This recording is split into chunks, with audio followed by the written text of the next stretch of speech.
क्या आपके भी खेत गेहूं की फसल की कटाई के बाद में खाली पड़े रहते हैं? तो क्या आप जानते हैं यही समय लौकी की फसल की बुआई के लिए सबसे बढ़िया समय माना जाता है। चलिए जानते हैं आज की वीडियो में कम समय में ज़्यादा मुनाफा कैसे कमा सकते हैं। सीताराम के साथियों, लौकी की फसल की बुआई के लिए मार्च के आखिरी और अप्रैल के मध्य का समय सबसे बढ़िया माना जाता है, क्योंकि इसी समय तापमान धीरे धीरे बढ़ रहा होता है और फसल के अंकुरण के लिए यही समय सबसे बढ़िया माना जाता है। लेकिन एक बात का विशेषकर ध्यान रखें, यदि आपने इस अवधि के बाद में फसल की बुआई करी तो अंकुरण पर सीधा प्रभाव पड़ेगा, क्योंकि उस समय फिर तापमान अधिक हो जाता है। लू अधिक चलने के कारण पौधे की पैदावार पर सीधा प्रभाव देखने को पड़ता है। तो चलिए जानते हैं बुआई के सही जगह और उचित जल निकास के बारे में।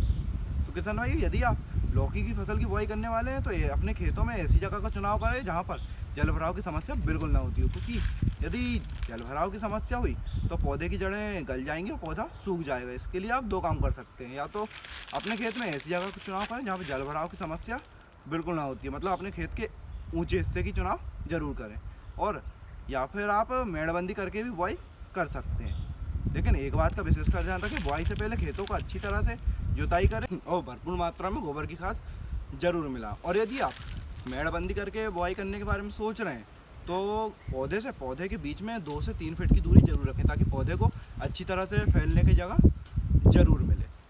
और गर्मी के सीज़न के चलते भूमि में नमी की बहुत ज़रूरत पड़ती है, इसलिए आप या तो मल्चिंग बिछाकर बुआई करें या फिर उसमें ड्रिप इरीगेशन सिस्टम जरूर लगाएं। इससे होगा यह कि कम पानी में भी आप अच्छा मुनाफा कमा पाएंगे और पानी की भी कम आवश्यकता पड़ेगी।